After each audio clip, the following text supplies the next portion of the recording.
Hello दोस्तों, कैसे हो। उम्मीद करती हूँ अच्छे होंगे। कहानी अच्छी लगे तो लाइक शेयर सब्सक्राइब करना ना भूलें।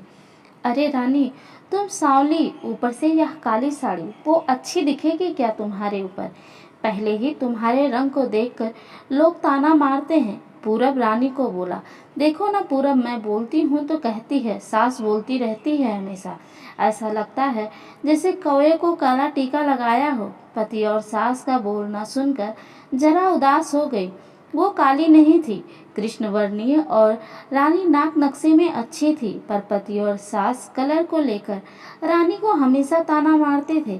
क्या करेगा वो भी, वह गोरा और रानी कृष्ण वर्णीय। लोगों का क्या, वो तो नाम रखने में पीएचडी होते हैं। ब्लैक और वाइट जोड़ी बोलते थे दोनों को। पूरब का मन वैसे साफ था। रानी को अगर कोई कलर को लेकर बोलता तो उसे जरा भी अच्छा नहीं लगता था, इसलिए वह भी थोड़ा बहुत बोल देता था ताकि वह जिद ना करे। लेकिन जब वह बोलता था तो उसे इस बात का पछतावा होता था। उसकी माँ घर में हमेशा कड़वाहट रखती थी। आज भी वैसे ही हुआ। घर में उत्सव के माहौल में सुबह जब सास ने रानी से बात की तो वह थोड़ा घबराई हुई थी।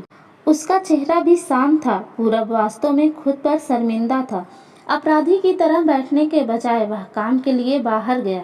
कई सारी महिलाएं काली साड़ी पहनकर सड़कों पर चल रही थी। सभी ही गोरी थी ऐसा नहीं था, लेकिन उन सब पर वह काली साड़ी अच्छी लग रही थी। पूरब काम की जगह पर गया। उसका बचपन का दोस्त विक्की और उसका पूरा परिवार साथ में था। जान पहचान हुई तभी पीठ के पीछे से विक्की की पत्नी आई। वह भी काली सांवली ही थी। काली साड़ी पहनी थी उसने। पीछे से एक आवाज आई, प्रतीक्षा दीदी, आज अच्छी दिख रही हो आप। आपकी साड़ी भी अच्छी है और आप भी। प्रतीक्षा के चेहरे पर खुशी आई। उससे ज्यादा विक्की खुश हो गया था। पूरब विक्की को कौतूहल से देख रहा था। विक्की ने वह देखा और जाना वो पूरब के सवालों को हल करना चाहता था। विक्की ने पूरब से सीधे ही पूछ लिया, पूछो जो तुम्हारे मन में जो भी है, मैं तुम्हें उसका उत्तर देने के लिए तैयार हूँ। पूरब पहले हड़बड़ाया, फिर वह बोलने लगा कि नहीं नहीं, ऐसा कुछ भी नहीं है। विक्की ने पूरब से कहा, तुम मुझे नहीं जानते कि मैं लोगों का मन कितने अच्छे से पढ़ सकता हूँ।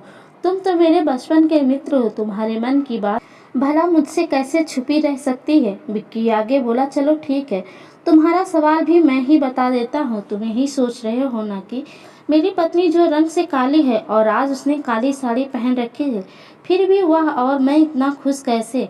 पूरब सब कुछ शांति से सुन रहा था और कुछ भी बोल नहीं पा रहा था। विक्की बोला, काला रंग ऐसा रंग है जिसमें दुनिया का कोई भी रंग मिला दे वह कभी नहीं बदलता।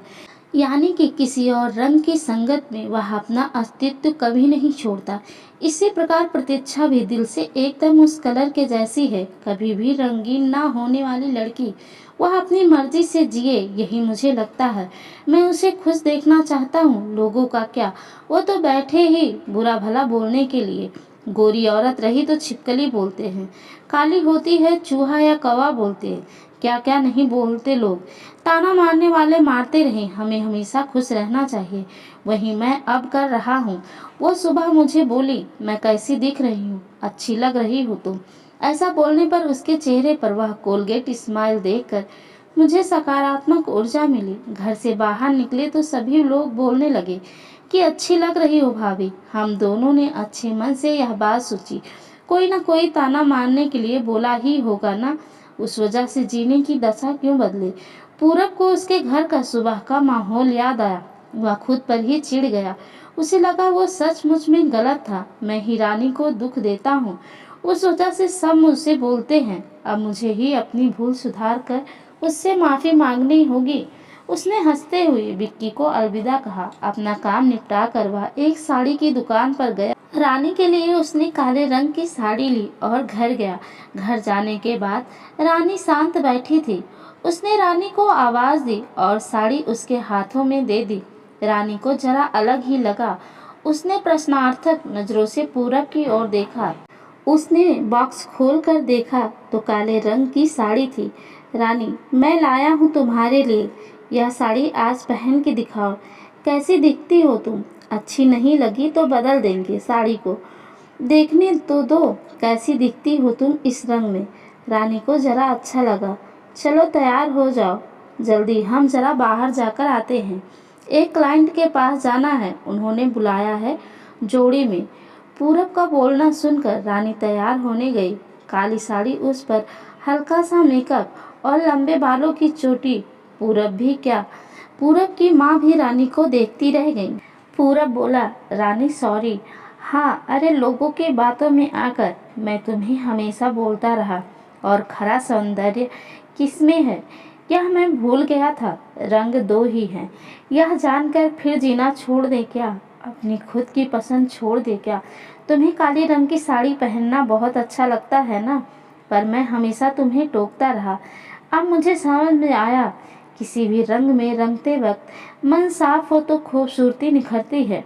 तुम चाहती हो वैसे ही जियो, मैं कभी भी तुम्हें नहीं बोलूँगा। और हाँ, सचमुच सुंदर दिखती हो तुम, तुम्हारे रंग पर अच्छा खिलता है यह काला रंग। रानी के चेहरे की लाली और भी ज़्यादा बढ़ गई। यह बात सुनकर शर्माकर वह पूरब को बोली, क्या आप भी। पूरब ने रानी का मुस्कुराता हुआ चेहरा देखा और उसके बदले हुए विचारों से पूरब खुश हुआ। मन ही मन में पूरब ने विक्की को धन्यवाद किया, क्योंकि यह परिवर्तन विक्की के शब्दों द्वारा हुआ था। खूबसूरत दिखने के लिए खूबसूरत दिखना जरूरी नहीं है, बल्कि खूबसूरत सोच होना जरूरी है। इंसान का अगर मन सुंदर है तो इससे कोई फर्क नहीं पड़ता कि वह किस रंग का हो। कहानी अच्छी लगी हो तो लाइक शेयर सब्सक्राइब करना ना भूलें। आप सबका बहुत बहुत धन्यवाद।